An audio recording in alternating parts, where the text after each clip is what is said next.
en direct de la bucolique pyramide de Sainte-Foy dans le cadre du Comedy Fest. Bienvenue à Farouche! On est des femmes libérées, des féministes frustrées, des mises en brisées, des mal baisées. On aime pas s'épiler, on est entêtés. Un peu sauvage chez bar, on fait ce qu'on veut notre corps. On est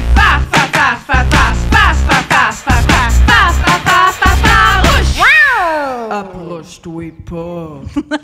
Merci, je vois des gens qui sont fans de mon chat. Donc, bonsoir tout le monde. Je m'appelle Coralie Laperrière et j'utilise le pronom elle. Oui, et moi, c'est Emna Achour et j'utilise aussi le pronom elle. Et on est vos animatrices du podcast Farouche, le podcast où les hommes ne sont les bienvenus que dans la foule, où ils ne peuvent pas nous couper la parole ni nous voler du temps d'antenne. Le ton est donné. OK. On est très heureuse d'être avec vous pour le 12e épisode et d'accueillir notre super invité. L'animatrice, autrice, chroniqueuse, rédactrice, productrice au contenu, recherchiste et journaliste au soleil, Pascale Lévesque, tout le monde, on l'accueille comme il se doit. Merci. Merci d'avoir accepté notre invitation, Pascal. On voulait savoir, tu te sens-tu farouche aujourd'hui? Et là, tu portes des bottes, OK, à l'audio, vous le voyez pas, mais des merveilleuses bottes roses, là. Rose chromée de cowboy. Ça vaut la peine. Malheureusement, les gens à l'audio, là, ils les voient pas, mais est-ce que tu te sens farouche aujourd'hui dans tes bottes? Ben oui, toujours mes bottes. C'est comme c'est ma plume de Dumbo pour être farouche. Une très belle référence encore à mon âge, le film Dumbo. Non, mais vous le saviez, Dumbo, il pensait qu'il volait parce qu'il tenait très serré une plume, parce que son ami lui avait fait croire que c'est à cause de ça qu'il était capable de voler. Et finalement, non, ça n'avait pas rapport. C'était ses grosses oreilles. Fait que moi, je me fais croire que je suis farouche à cause de mes bottes, mais finalement... C'est tes oreilles. Oui. C'est ça. Super. Ben, Pascal, toi et moi, on a déjà eu le plaisir de travailler ensemble. Là, on a été chroniqueuse à l'émission de radio matinale de Pénélope pendant quelques temps ensemble. Pascal, c'est aussi la première journaliste à avoir écrit un article sur moi, entier. Et sur moi et mes projets, vrai? Oui, dans Le Devoir. Ouais. À l'époque, oui, on a Le Devoir, on fait les choses bien. Pour parler de mon show québécoise, donc c'est là qu'on sait qu'elle a du goût, Pascal. Et on a aussi un amour sans fin commun pour le fromage en grains, dont on parlera plus tard. Alors, merci encore d'être là, Pascal. Oh yeah! Et c'est maintenant l'heure du bulletin de nouvelles qui ont marqué l'actualité depuis le dernier épisode, le 14 juillet dernier. Et on espère que vous comptez pas juste sur nous pour vous tenir informés parce que vous allez faire le saut. Okay? Oui, c'était quand déjà le dernier épisode? C'est ça, le 14 juillet. Ouais. J'ai l'impression qu'il s'est passé tellement d'affaires dans le dernier mois. Je pense que je suis tombée dans le coma puis je me suis réveillée après 10 ans. Genre, je me suis réveillée, j'étais comme, est-ce que les génocides sont finis? Est-ce que Québec a eu son équipe de hockey finalement? Je suis encore hétéro? Non, puis oui, malheureusement. C'est ça qui est blanc. Et pour pas tourner le fer dans la plaie, le tramway est toujours pas construit, puis la CAQ est encore au pouvoir. Je suis vraiment désolée pour toi. Alors, lors du plus récent épisode, le 14 juillet dernier, c'était le lendemain de la tentative d'assassinat sur Donald Trump. Et étrangement, personne n'en parle depuis. Il ne reste aujourd'hui que le lointain souvenir des photos des républicains qui se promenaient avec un petit bandage à l'oreille en soutien à Donald Trump. C'est un peu comme si, en 95, les péquistes s'étaient coupé une jambe pour soutenir Lucien Bouchard. Ouais. Et le 21 juillet dernier, le président Joe Biden a annoncé qu'il ne briguerait plus un deuxième mandat et qu'il jetait l'éponge. Il n'aurait pas dû. Je pense que l'infirmière du CLSC en a encore besoin pour lui faire son bain. Je l'aime vraiment, cette joke. On l'aime vraiment beaucoup, cette joke-là. C'est la vice-présidente Kamala Harris qui a pris le relais de la course à la présidence depuis. Et tout de suite après son annonce, elle a amassé des dons records atteignant 81 millions de dollars en 24 heures. Puis là, ça, Québec, pour que tu te l'imagines bien, 81 millions, c'est 1/23e du projet du 3e lien. 1/123e, pardon. C'est pire. Oui. On a même vu apparaître aussi avec Kamala des T-shirts « White Dudes for Kamala » et on est un peu déçus. On aurait vraiment aimé avoir la même idée pour notre merch, hein? « Dude blanc for farouche », hein? Toi, tu l'aurais porté. Oui, toi, tu l'aurais porté. On le sent. Et une nouvelle stratégie a vu le jour dans le camp des démocrates. Ils traitent maintenant les républicains de weird. C'est tout. Weird, c'est vraiment ça. Il n'y a pas d'argument de fond, c'est juste ça. Ils leur disent qu'ils sont bizarres. Je trouve ça un peu ridicule, quand même. Non, mais en même temps, la meilleure façon de se battre contre un gros bébé orange, c'est clairement de faire le même genre d'enfantillage que lui. Là. Non, c'est vrai. Les républicains, c'est vraiment important de leur parler Avec des mots simples. Oui, Oui. le nouveau colistier de Kamala Harris, Tim Walz, c'est justement l'instigateur de cette stratégie. Et Tim Walz, c'est le papa qu'on aurait tous aimé avoir. Ouais, la preuve, vous l'avez peut-être vu au rassemblement des démocrates hier soir à Chicago. Pendant son discours, alors qu'il parlait d'à quel point il aimait ses enfants, la caméra montrait son fils en larmes se lever pour l'applaudir et crier « That's my dad! » Non, mais c'est pas de la belle masculinité positive, ça. Ah Ouais. Oui, Tim Walz, là, c'est le monsieur souriant, jovial, tu sais, celui qui t'aide à déménager. Oui, qui te juge pas quand tu sais pas comment démarrer un char, mais tu sais, on dit pas parce qu'on est des femmes puis les femmes savent pas conduire, c'est juste que c'était une nouvelle communauté, puis là, ça donne que cette journée-là, j'étais dans ma tête, puis j'étais monstruée, puis OK, fallait être là! Fallait être là. Aux Jeux olympiques oui, de Paris, la boxeuse algérienne Iman Khelif a été inondée de messages de haine à la suite de sa victoire contre la boxeuse italienne Angela Carini. Des transphobes ont accusé l'Algérienne d'être un homme et la désinformation s'est ensuite propagée comme une gastro dans le temps des fêtes. Oui, en effet, la gastro médiatique a été alimentée par le fait que la boxeuse italienne a abandonné le combat après seulement 46 secondes en criant « C'est pas juste, c'est pas juste ». Nous avons d'ailleurs mis la main à Farouche sur la piste audio de la fin du combat. Et voici donc, en primeur, les mots exacts qu'a prononcé Carini, qui est une policière en Italie, on le rappelle. « C'est pas juste, c'est pas juste. D'habitude, quand je frappe des Arabes, ils n'ont pas le droit de répliquer. » C'est très vrai, oui, oui. Oui, à noter qu'Iman Khelif est bel et bien une femme cisgenre, c'est juste qu'elle n'est pas blanche et qu'elle a des épaules. Tu sais, c'est comme ce qu'on attend d'une boxeuse. Là. Pendant ce temps, le nageur américain Michael Phelps a les pieds palmés puis personne ne l'a accusé d'être un dauphin. Non, personne. On rappelle également qu'à la base, c'est pas tant le genre de l'Algérie d'être le pays le plus woke de la gang en envoyant une femme trans aux Jeux olympiques. Anyway, ils peuvent pas être si woke que ça là-bas. J'ai vérifié, ils ont même pas de Rachel Berry. Ouais. Et c'est malheureusement du déjà vu dans le monde sportif. Par le passé, on avait accusé aussi Serena Williams d'être un homme parce qu'elle avait les bras musclés. Ah, ben oui. Au tennis, hein? Quelle surprise! Là, faites pas le saut, mais il paraît que les nageurs synchronisés ont bien du souffle. Ouais. Il semble donc que pour certaines associations de dudes qui demandent toujours à leur blonde où se trouve le balai après que leur blonde leur ait demandé de passer le balai, que pour ne pas remettre en question la féminité des femmes, il faudrait qu'elles soient push, puis qu'elles frappent comme des filles. Oui, encore une fois, on reproche aux femmes athlètes d'être des athlètes et de se surpasser. Reproche que personne n'a fait à Ray Gunn, cependant, la désormais célèbre breakdanceuse australienne.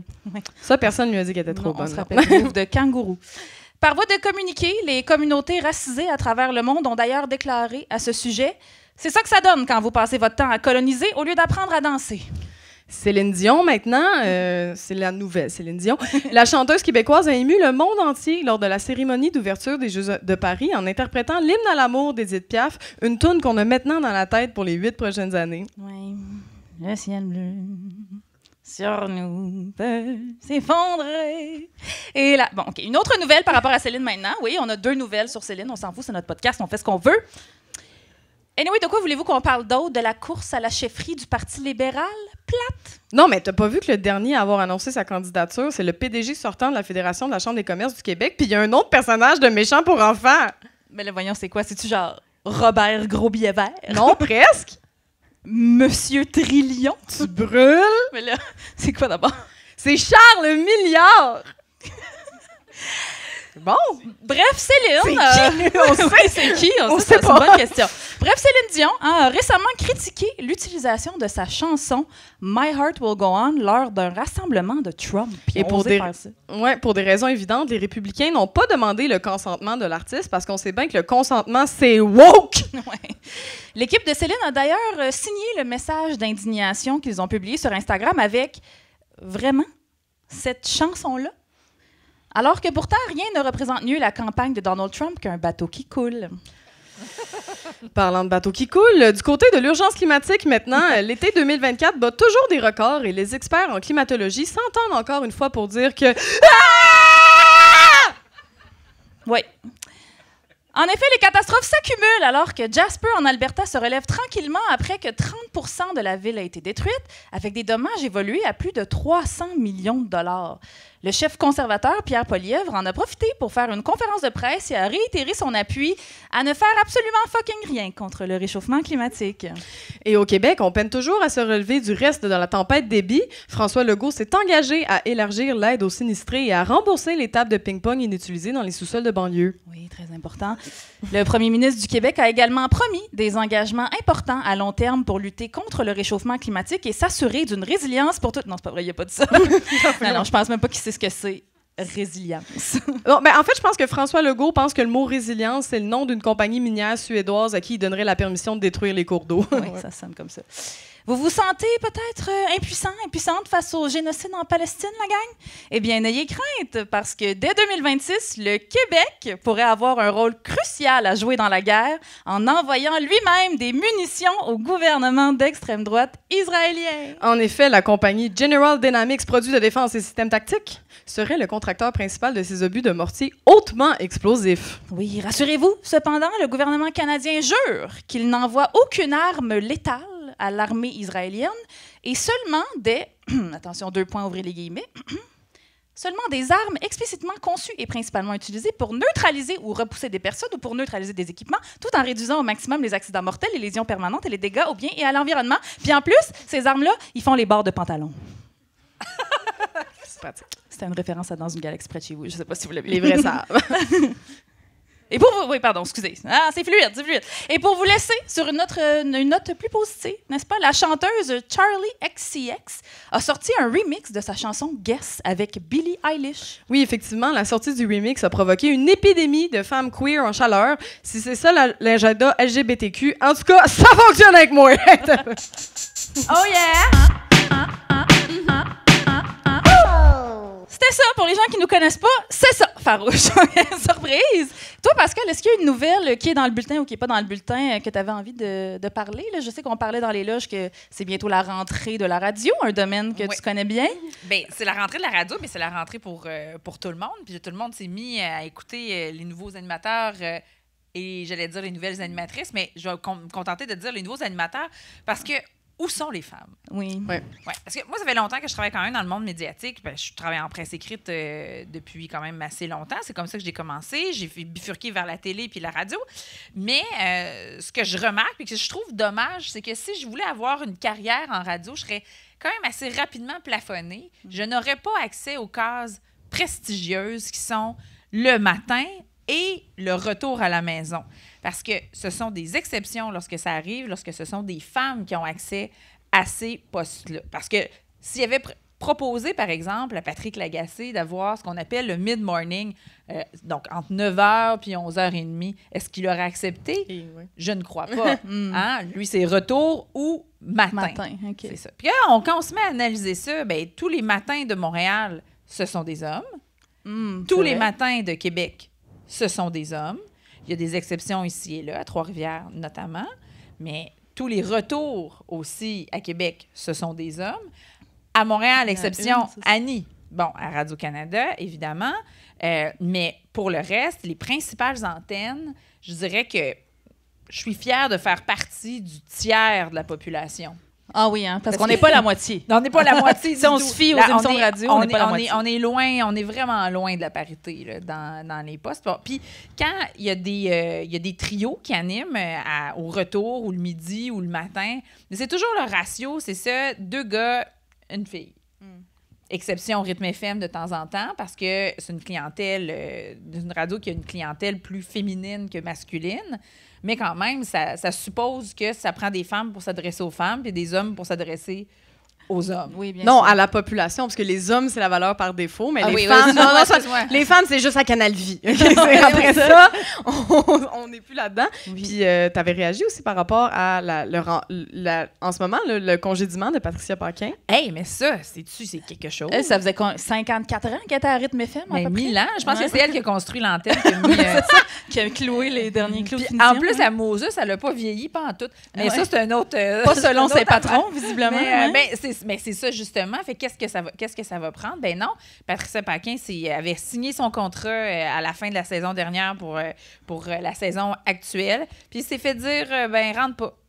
Puis pas avec beaucoup de préavis, si j'ai bien compris. Là, parce non, que... on parle de jour, même de la journée même. Là, ne te présente pas. Puis C'est ça, c'est quand tu te fais ton lunch, là. Tu te fais ton lunch pour aller au bureau, puis tu fais que me colle ça au vidange. Finalement, c'est super. On dirait que c'est ça qui est arrivé. Puis l'affaire là-dedans qui est encore la plus insultante, c'est que finalement, elle se fait dire ça à la dernière minute de ne pas rentrer, mais pendant tout ce temps-là, de mettre sous contrat une autre personne. Marie-Pierre Morin. Oui, c'est ça, parce qu'elle a été remplacée par de l'entraîner avec la partenaire de travail, qui est Marie-Ève Janvier, parce qu'on veut voir s'il y a une chimie. Ils ne prendront pas le risque de... fait que tout ça avait été fait dans le dos? On ne sait pas, non, mais on ils ont engagé Marie-Pierre Morin avant de mettre l'autre dehors. Oui, je veux dire, sinon, il se serait retrouvé avec personne. Mettons qu'elle a d'autres choses à faire, Marie-Pierre Morin. J'imagine juste Marie-Pierre arriver genre avec un sac brun sur la tête pour faire être incognito dans les locaux puis faire Mais ce que je trouve incroyable là-dedans, c'est que à la fois, c'est chiant pour Patricia Paquin, mais en même temps, on soumet Marie-Pierre Morin aussi, tu l'as dit, avec le sac en papier brun sur la tête, c'est pas confortable non plus. De l'année de même. Marie-Pierre Morin a un job là, mais je veux dire, elle n'est pas contente que ce soit passé comme ça. Il y a personne qui veut ça.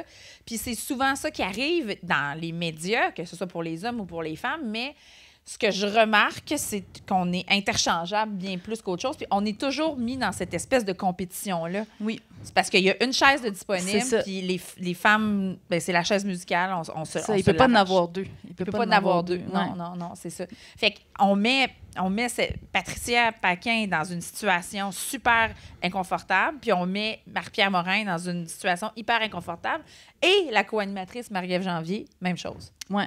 Fait que tout le monde est inconfortable, sauf le boss qui est... Je sais pas. En plus, les boss... Ben, et puis là, la boss, là, et puis la boss aussi. Bon, c'est réglé. C'est le même qui règle les problèmes. Ça va bien, non? Ça va bien. La boss de Cogeco est partie. C'est une ancienne belle qui prend la place. Ouais. Fait que... Mais le féminisme, c'est plus important. C'est plus nécessaire. Tout va bien. Mais non, on sert à rien, nous autres. Oui, puis tu sais, en tout cas, on parlait de sexisme, mais c'est tout interrelié, mais c'est de l'âgisme aussi un peu. Là. Marie-Pierre est beaucoup plus... Même si ça paraît pas, puis Patricia Paquin a un teint très... Tu sais, il y a l'âge aussi, là. Mais moi, j'ai ma théorie là-dessus. Okay. On dit âgisme, puis je suis pas sûre que ce soit vraiment ça. Okay. Je pense que c'est... quand on prend de l'âge, puis quand on vieillit, ben on prend de l'expérience. Puis on est plus intelligent de cette expérience-là. Tu vas me dire, ça paraît pas sur tout le monde, là. Mais on a des noms en tête, là. Mais quand même, on est plus assumé, puis on ose dire les choses, puis tenir tête, puis on n'est pas gêné. On se laisse moins marcher sur les pieds. Ben, exactement. Puis ça, ben pour des patrons, c'est moins le fun. C'est moins le fun. On est mal commode. OK. Fait que, oui, agisme, mais en même temps, puis là, je dis pas que c'est ça qui est arrivé dans ce cas-ci, mais j'observe que, sans nommer de nom, qu'il y a des cas dans le monde médiatique qui devenaient un peu trop gossants, finalement. Ah ouais. Hein? Mais ça ferait Parce ça ferait sens. Tu connais des choses. Ben ouais. Moi, j'approuve cette théorie. Puis tu sais, Marie-Pierre avait... Je sais pas, là, on n'est pas dans les coulisses, là, mais Marie-Pierre aussi est peut-être pas full en bonne position pour négocier super farouchement, pour ne pas faire de mauvais jeu de mots, un contrat avec tout ce qui s'est passé. Peut-être qu'elle est juste en mode « je me contente de prendre qu'est-ce qu'on me donne parce que ça a été tough dans les dernières années », genre. Ça a été tough pour Safia aussi, on la salue, mais bon. Mais ça nourrit aussi le cycle du sexisme et de la misogynie, parce qu'il y a des gens qui sont très heureux de l'avoir arrivé là, mais moi, ce que j'ai vu en ligne aussi, c'est des gens qui n'étaient pas super tendres envers Marie-Pierre Morin. Puis, ben, c'est pas elle qui a pris la décision. Non, c'est ça. Elle n'est pas responsable de ça. Donc, non, c'est pas elle qui s'est auto-engagée. Non. Il y a quelqu'un qui a pris cette décision-là, effectivement. À moins qu'elle soit très, très, très riche et qu'elle possède Cogeco. Oui, c'est ça. Ouais, son ex, c'est un joueur de hockey. Toi, Coralie, as-tu quelque chose dans l'actualité qui t'a marqué? Moi, ce qui m'a fait beaucoup rire, si vous avez suivi un peu l'actualité pop des dernières... de cet été, dans le fond, on a parlé de Charli XCX qui a fait un album qui a vraiment beaucoup fait parler de lui, de Brat. Et Brat. Mon anglais est super. OK, la gang, vous allez voir ça.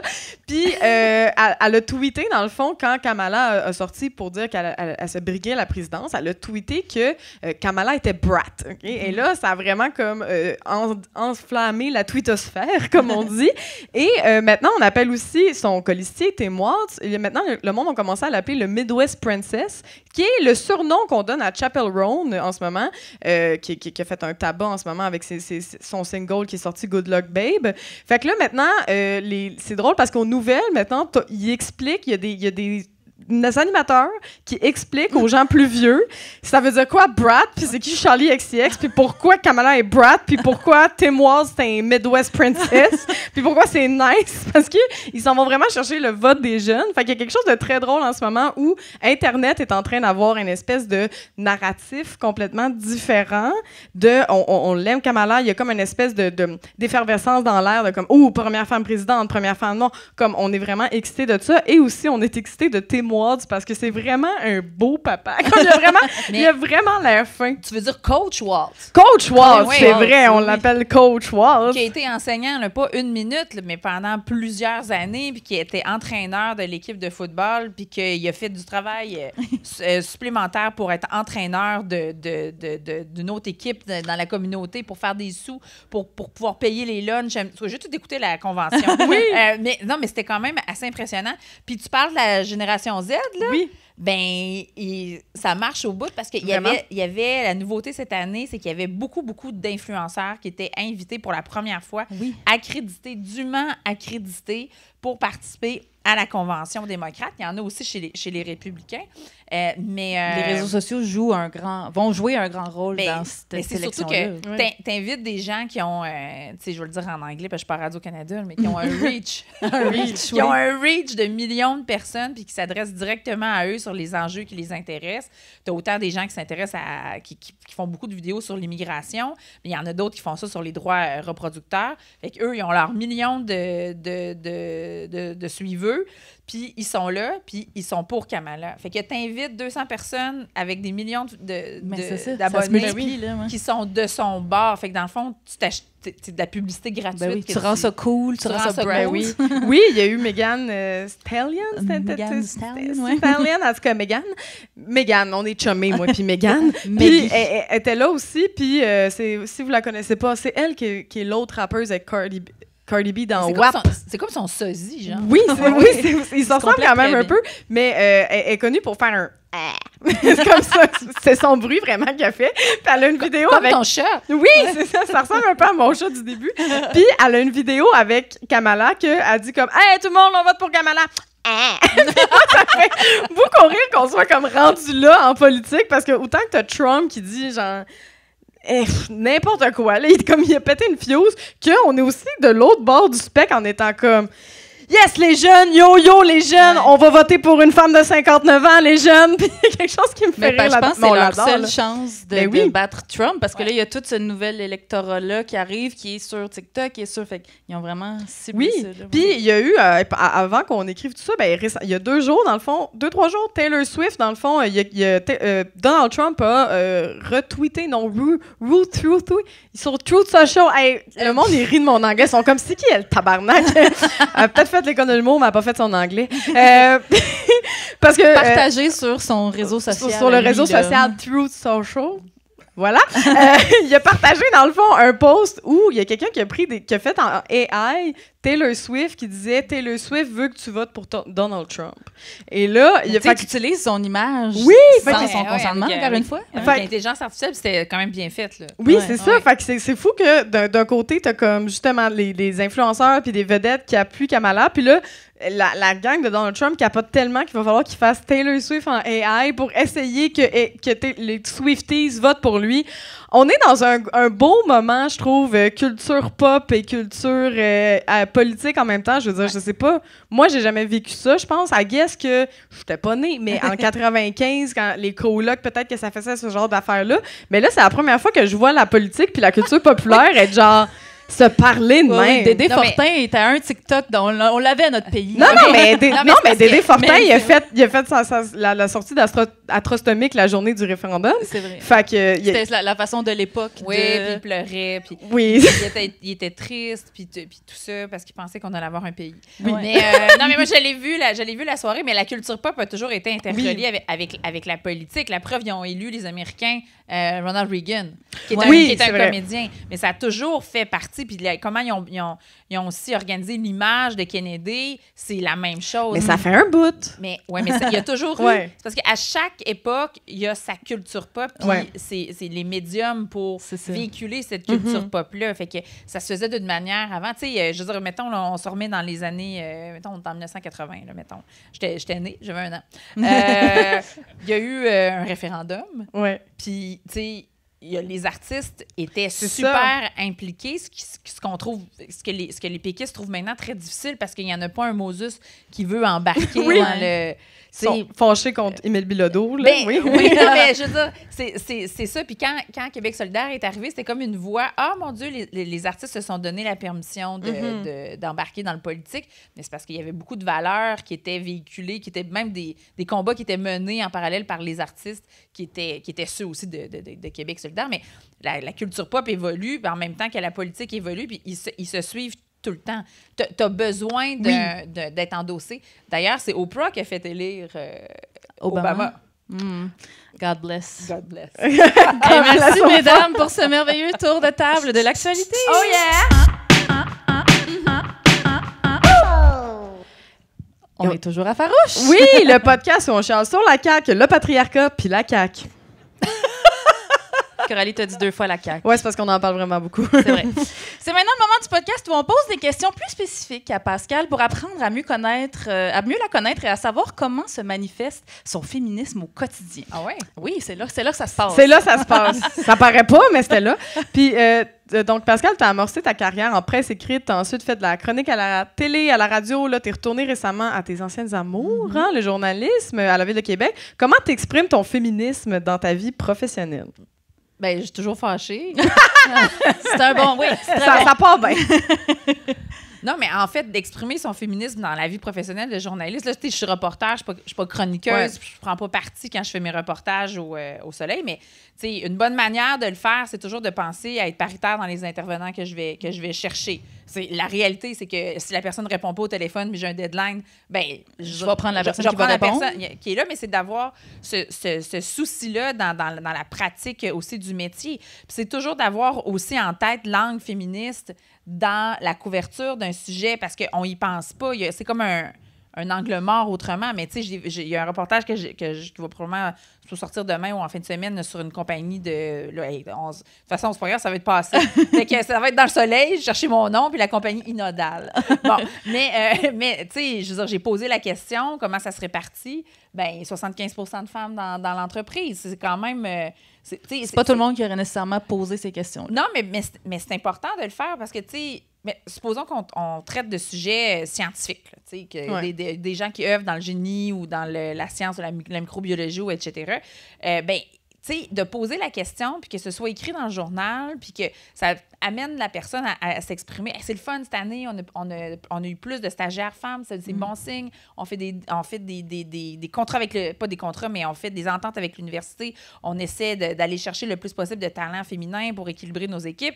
Ben, de penser à poser la question, ça peut permettre de sortir cette information-là. Ou, si c'est pas le cas, puis ça n'existe pas, ben c'est de l'écrire, puis que ça sonne une cloche à quelqu'un, tu sais. Fait que oui, c'est une manière d'exercer mon féminisme dans mon travail.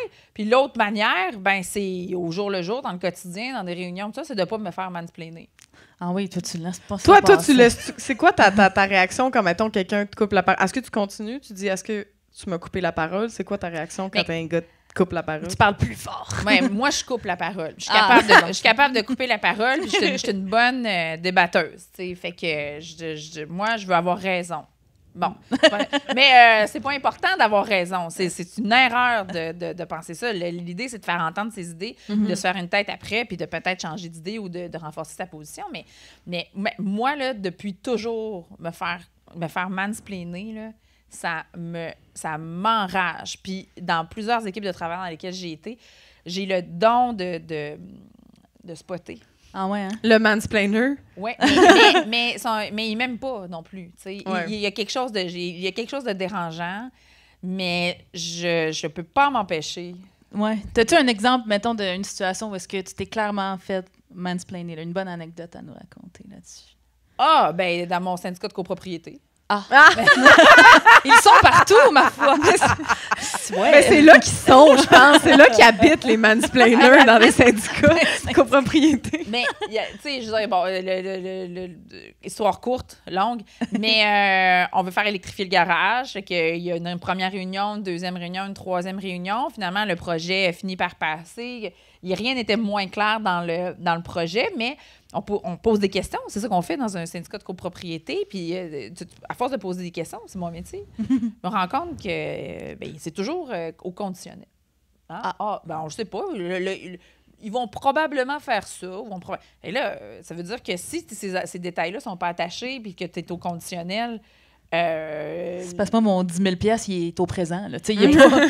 c'est ça. Mais toutes les questions que je posais, je me faisais dire dans la réunion qu'elles n'étaient pas pertinentes. Ouais.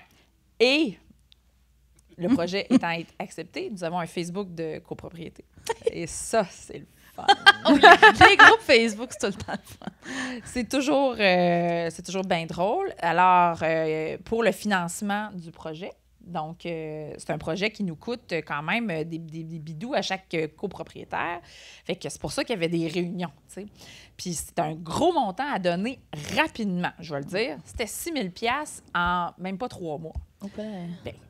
Ben, c'est ça, tabarnoune. Exactement. Tabarnoune, Exactement. Ça, c'est du bon mansplaining. Faut dire tabac pénis. Non.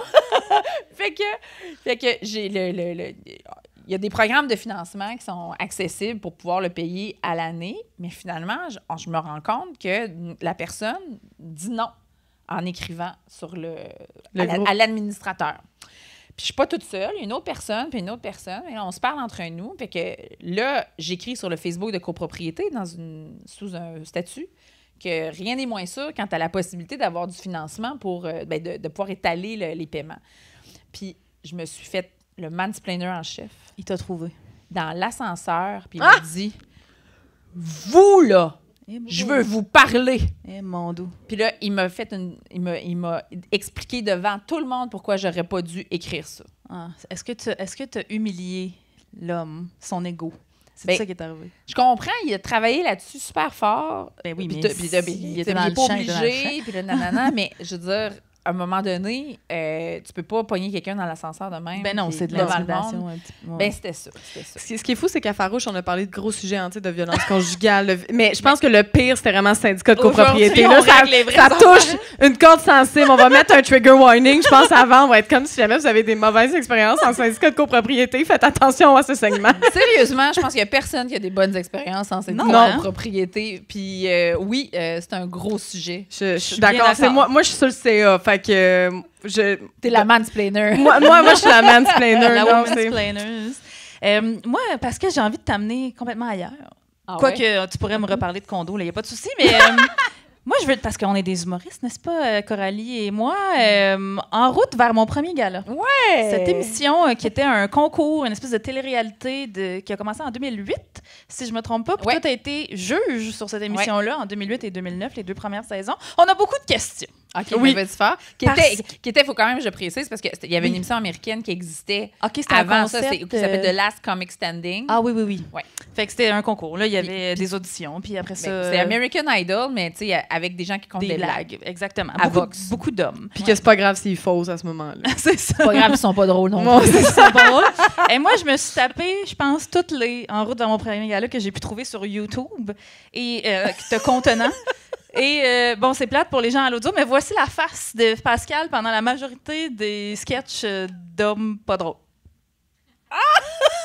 C'est drôle, un petit sourcil froncé. Pour l'audio, c'est genre une face de quand tu manges dans un citron quand t'as 2 ans pour la première fois. Genre un what the fuck. Tu sais, un what the fuck permanent. T'as dû en voir des blagues problématiques au fil des émissions. Mais on veut les pires. Mais on était... Donne-nous des noms. Non, mais c'est que pour expliquer le contexte, là, c'est qu'il n'y avait pas beaucoup de possibilités pour la relève en humour. T'avais les galas juste pour rire, puis t'avais quelques bars, puis c'était non seulement inconfortable pour beaucoup de femmes humoristes qui commençaient puis qui sortaient de l'École nationale de l'humour, parce qu'il faut le dire que Louise Richer a fait quand même beaucoup d'efforts à ce sujet-là. Bon. Mais il y avait peu de place pour s'épanouir, prendre de l'expérience, etc. Puis, c'est ça, j'allais dire, les bars, même, c'est inconfortable pour les nouveaux jeunes humoristes qui n'étaient pas un peu coquilles. Ouais. C'est ça. Fait que... C'était une très belle vitrine pour la relève. Là. La plupart des humoristes connus aujourd'hui, les Virginie Fortin, Phil Roy, sont passés par en C'est route, comme là. ça avait organisé un certain système, puis ça avait fédéré les humoristes, les jeunes humoristes ensemble, puis ça avait permis à la relève de se positionner. La première édition était animée par Mike Ward. Oui. Puis le gars qui réchauffait la foule, c'était Phil... Phil Laprise. Phil Laprise, c'est ça. J'allais dire Phil Couture, pas rapport. On le salue. on le salue. Les deux sont dans une maison. Okay. Fait que c'était comme... Ces personnes-là avaient jamais... YouTube commençait, mais c'était pas ça encore. Facebook aussi, c'était bizarre. Puis il savait pas qu'est-ce qu'il pouvait dire. Il avait jamais été exposé à l'œil du grand public. Il savait pas on explorait. Puis c'est normal qu'il y ait eu des écarts. Puis c'est normal aussi parce que ces écarts-là étaient propulsés sur les grandes scènes avec les grands humoristes qui finalement pensaient que c'était correct de faire des jokes sur telle affaire parce qu'ils n'avaient jamais vu personne se plaindre. Mais, je veux dire, t'es le king du king. C'est sûr qu'on ne va pas aller se plaindre. Ouais. C'est ça, c'est comme un servicieux, finalement. Exactement. Mais oui, j'ai entendu des affaires épouvantables. Puis ma théorie sur les affaires épouvantables en humour... on veut savoir. On part. OK, on part. Tu sais, on n'en est pas sorti. Parce que là, maintenant, la phrase qu'on entend le plus souvent, c'est « on peut plus rien dire oui. ». Je me suis fait tatouer sur le chien. Mais moi, là, ce que j'entends, là, puis là, ça revient à ma théorie. Ce que j'entends quand quelqu'un dit « mais là, on peut plus rien dire », c'est « mais là, on peut plus rien dire sans se forcer ». Ouais, c'est ça. C'est un peu ça. C'est ça, parce que c'était paresseux. Puis je pense que la paresse a beaucoup plus à voir avec le problème de sexisme, de racisme et de jokes faciles en humour que les personnes qui sont profondément racistes ou misogynes ou problématiques, justement. C'est vrai que c'est un bon facteur. Tu sais, comme la paresse intellectuelle, la paresse de ne pas vouloir faire des recherches avant d'écrire une blague, de pas... Ou une chronique. La paresse de ne pas penser à comment une personne de ce groupe qui est peut-être déjà marginalisée là, va répondre ou va ressentir. Ben, il y a aussi tout on peut plus rien dire sans se faire critiquer un peu. Là. Avant, le monde était comme « Hey, non, avant, c'est parce que je pouvais dire que j'aimais pas mon voisin noir, puis c'était correct. » Puis t'es comme « Oui, mais maintenant, il peut répondre. » Maintenant, il y a les réseaux sociaux. C'est maintenant, tu peux te faire critiquer. critiquer. Puis il y a quelque chose aussi dans... Les gens sont pas capables d'accepter la critique. Il y a quelque chose de très drôle là-dedans de... Tu peux continuer à dire. La preuve, tu l'as dit à TV. La seule affaire, c'est que ça se peut qu'il y a des filles avec des cheveux bleus qui écrivent « Ben là, j'étais pas contente de ce que tu as dit. » Mais c'est que je trouve que ça départage... je vais dire, tu sais, les bons humoristes, des mauvais humoristes. Puis pour moi, un bon humoriste, c'est quelqu'un qui sait pourquoi il est sur la scène. Puis essentiellement, vous rejoignez tout sur ça. C'est que vous voulez échanger avec le public. Il n'y a pas de quatrième mur. C'est un métier, c'est un art vivant, mais très, très vivant.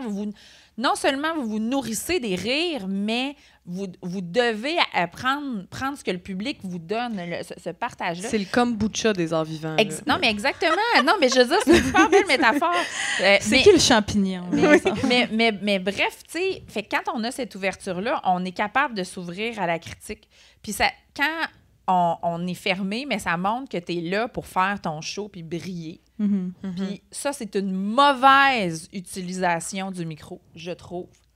Parce qu'il y a des responsabilités. J'ai écouté Spider-Man, mais pas au clap. Pas au clap, non. Pas au clap. Mais tu sais, oui, tu sais, je comprends aussi l'époque là, En route vers mon premier gala. C'était pendant quoi, 8 saisons? 8 saisons. Ouais, oui, moi, j'ai fait les 2008, deux premières. Donc à 2016 à peu près. 2 gagnantes femmes sur 8 saisons.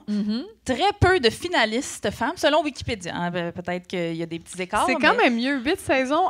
Prochain stand-up puis Rose Battle, c'est 7 saisons, aucune femme. Ça, oui, c'est une bonne moyenne. Ouais, Rose Battle, 5 hommes blancs qui ont gagné, puis 2. Puis le prochain stand-up, 2. Puis tu vois, là, puis là, vous allez dire que ça n'a pas de bon sens. On se reporte en 2008, puis c'est à côté, là, 2008, là, mais il y avait une moins grande cohorte d'humoristes femmes à l'époque. Fait que ça veut dire que le score est encore meilleur. À l'époque. À l'époque. Oui, c'est ouais, ça. pour l'époque, En oui. comparaison. C'est vrai. Ouais. 2 gagnantes sur 8 saisons à l'époque, c'est mieux que 0 gagnante. Sur cette Aujourd'hui. saison aujourd'hui. Oui, tout à fait. Mais c'est vraiment juste parce qu'on est moins drôle, hein, de toute façon. C'est pour ça qu'on est. Mais oui, mettons, là, toi, l'année que Jérémy Demé a gagné, c'était-tu bon pour. Non, on parlera pas. On dira pas des noms. Est-ce qu'il Non, était mais- déjà avec les meubles RD? Moi, c'est ça. Non, il était dans un décor. Ah oui, c'est vrai, il y avait un décor, contrairement à toutes ces pubs.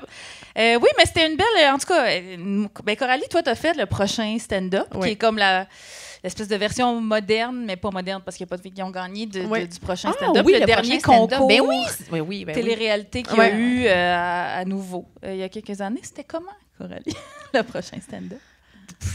C'était comment? Ben, déjà, les conditions n'étaient pas pareilles. Là. En route vers mon premier gala, c'était quand même... C'était sur À ma TV. Saint-Hubert. Ah, non, mais Non, c'était dans... Moi, les 2 années que je l'ai fait, c'était dans les studios de Juste pour rire. Fait que le studio Juste pour rire, Oui. qui est l'ancien musée Juste pour rire, là, qui a finalement qui a été financé, puis Johnson. Bon, fait que...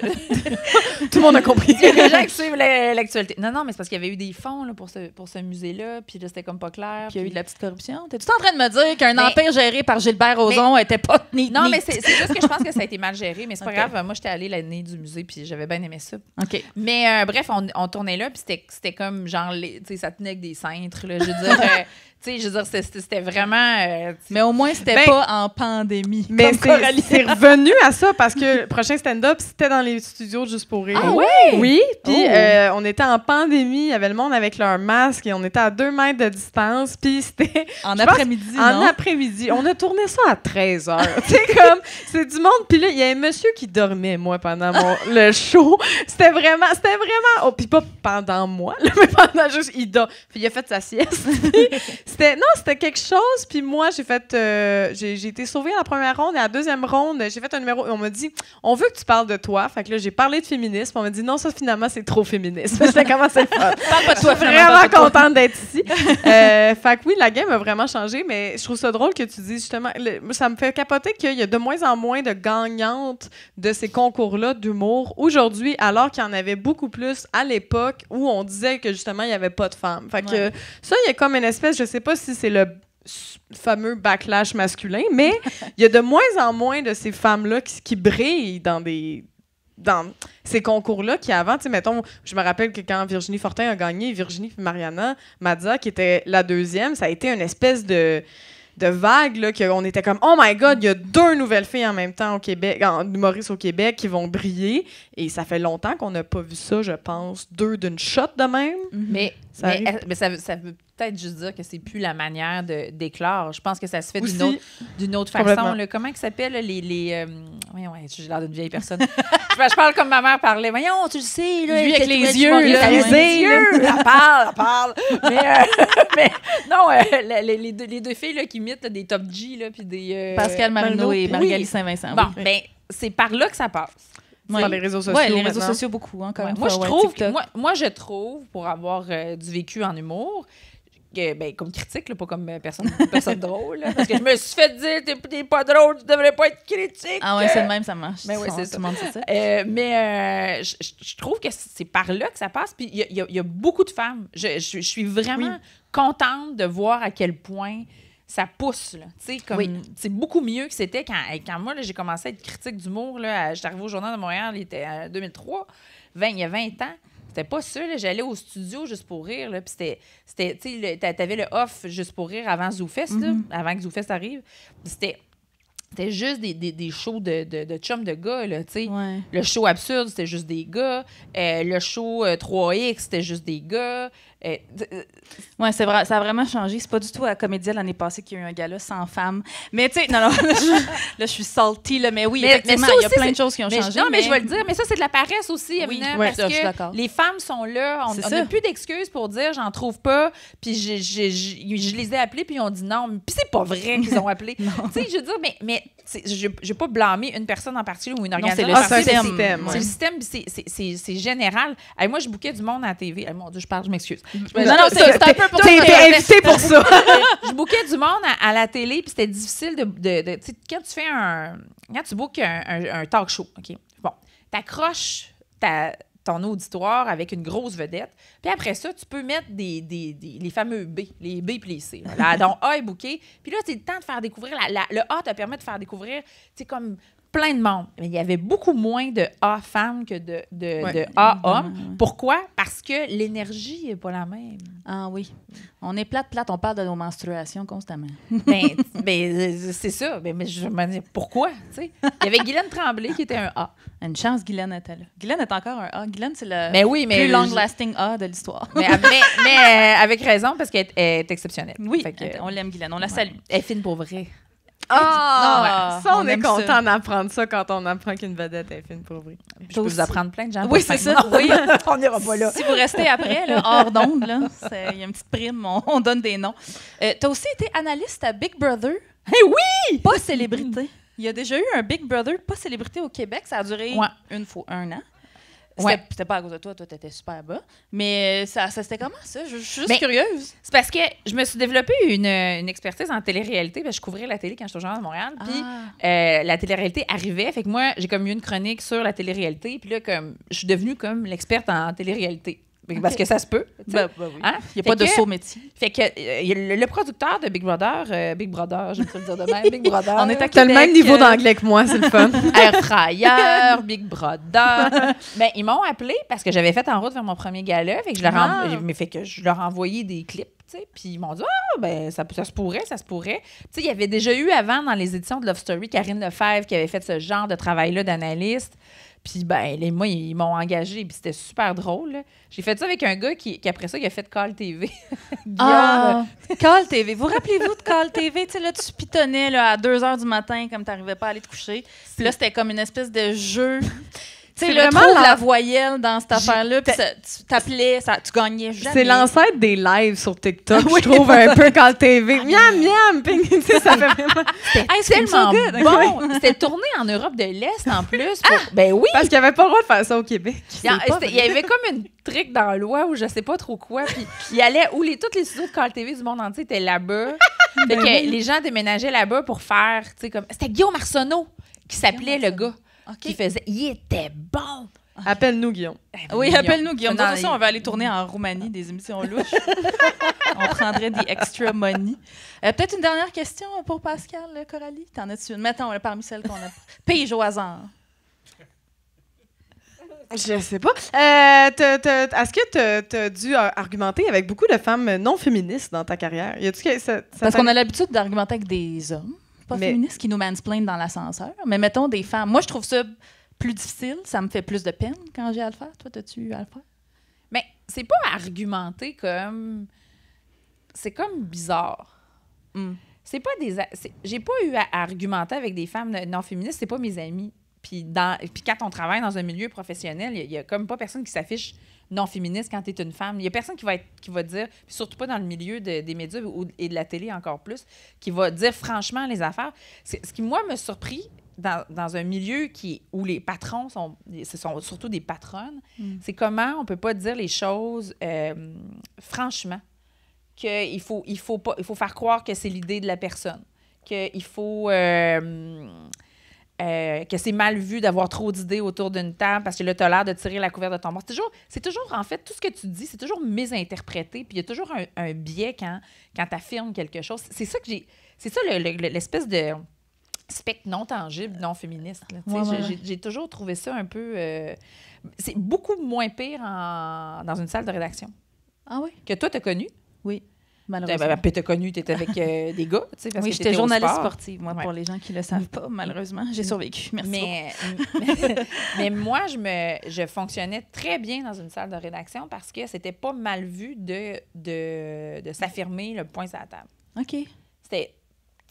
Tu rappelais de la nouvelle, c'était bien correct. Puis, je travaillais au Journal de Montréal, c'est des bonhommes, là, tu sais. C'est tous des bonhommes. Mais ça a toujours été cool puis facile parce que on était capable de dire les vraies affaires. Mais moi, je pense que c'est parce que c'est le milieu journalistique qui est comme ça. OK. Mais c'est pas parce que c'est des gars. Je pense que c'est le métier qui impose. C'est des qualités dont tu as besoin pour interviewer un ministre. Tu sais, vais me le dire. Puis à l'écrit, on n'entend pas la voix fatigante des filles. Ah, mais ça, c'est effrayant. Hey, merci encore, Pascal, pour ces belles réponses. Oh yeah! Et on va conclure ce bel épisode avec ton édito, Coralie. Oui, le vendredi 9 août dernier, le sud du Québec a été traversé par les restes de la tempête Debby. Là, c'est juste moi qui trouve ça étrange d'appeler ça un reste de tempête. Comme si le Québec avait dit aux États-Unis « Hey, j'ai vu qu'il te reste un petit 150 mm de pluie, tu vas-tu le finir? » Non, mais à voir les dommages que les restes de tempête ont causés, j'aurais appelé ça un repas principal. Non, mais sérieux, j'ai un fond de pâté chinois dans mon frigo que je respecte plus que ça. Et comme à chaque événement climatique extrême, j'aime bien prendre une grande respiration et regarder les réseaux sociaux pour consommer le maximum d'images apocalyptiques possibles pour que mes cauchemars soient bien réalistes. Je suis comme ça. Et je lis les commentaires des climato-sceptiques qui portent la casquette à l'envers et qui affirment que des épisodes de pluie de cette envergure, c'est toujours arrivé. Ben oui, bien sûr. 150 mm de pluie dans le centre-ville de Montréal, c'est fréquent. Hein? Tout le monde sait que Montréal, au mois d'août, c'est comme Venise puis qu'il faut s'attendre à magasiner les deux pieds dans l'eau. Bien sûr. Puis là, faites attention au Québec, hein? Vous autres, aux inondations, là, vous êtes en pente, ça sera pas le fun pour le monde en bas, hein? À moins que vous transformez ça en opportunité d'affaires puis que vous mettiez des glissades d'eau qui descendent en basse ville, là, ça serait quand même nice. Mais dans les images des différents médias, suite au reste de tempête, ce qui frappe le plus, c'était les rues inondées, les voitures immobilisées, les pompiers qui se mettaient à risque pour sauver du monde dans leur tas de tôle, et personne pour souligner que c'était justement ces mêmes routes asphaltées qui sont responsables de l'accumulation d'eau à la base. Je ne sais pas si vous avez vu des images des intersections, par exemple, de la 15 et de la 40, mais ça avait l'air d'une piscine dans laquelle personne voulait y siroter une margarita. Okay?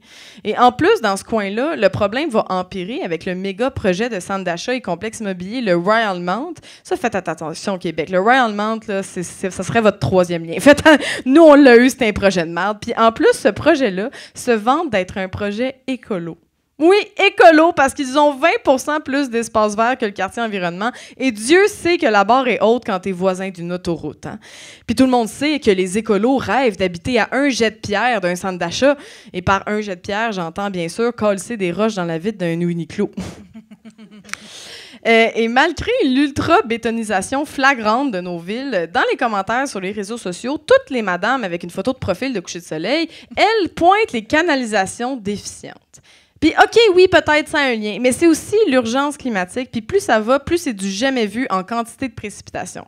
Tu sais, si tu chies dans un pot de yogourt, ça se peut que ça déborde. Je vous laisse avec cette image pour le restant de votre vie maintenant. Que les inondations arrivent à Montréal, Québec, Laval, Longueuil, Gatineau, Sherbrooke, à chaque fois sur les réseaux sociaux, on peut lire « Faut que la ville fasse quelque chose! » Oui, elle essaye, la ville, Mireille, mais tu chiales tout le temps.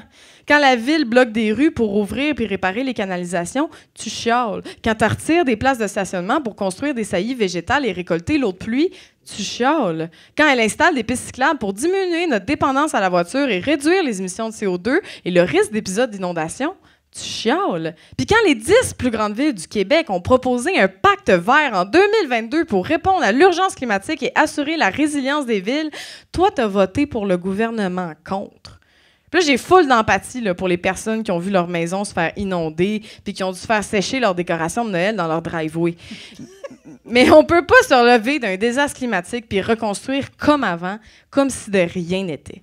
Va falloir revoir le concept des sous-sols. Même si ça me fend le cœur de me dire que je pourrais jamais imaginer aménager un petit bar quand j'aurai un sous-sol un jour. Quoique joke, là, c'est sûr que j'aurai jamais l'achat d'une maison accessible. J'ai fait une phrase avec ça, OK? Faites comme si. Non, mais il faut reloger ceux qui habitent dans les sous-sols, obliger la présence de drains dans les nouvelles constructions, augmenter la présence d'espaces verts et réduire les espaces minéralisés. Sinon, on va se faire ramasser par d'autres restes de tempête, puis on va être dans un sale état, comme un vieux Tupperware dans lequel on a chauffé des restes de spaghettis. Merci beaucoup, Coco! Oh yeah!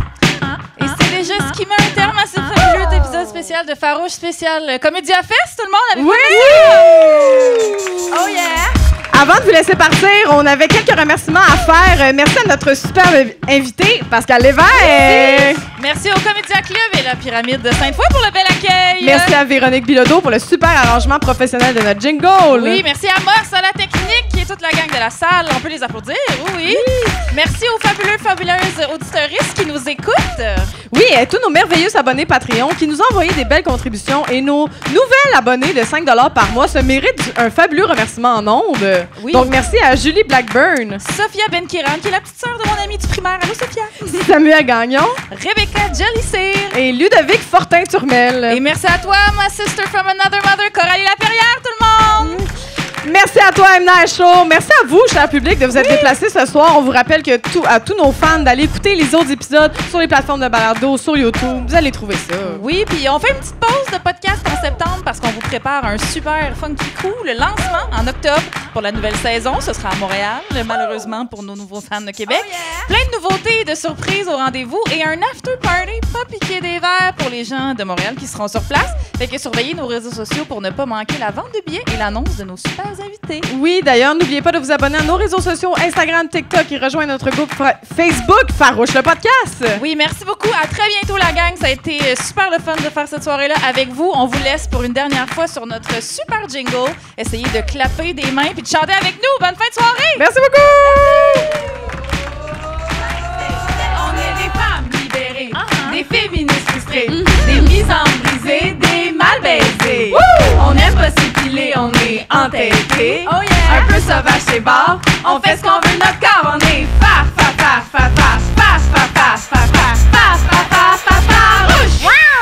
Approche-toi.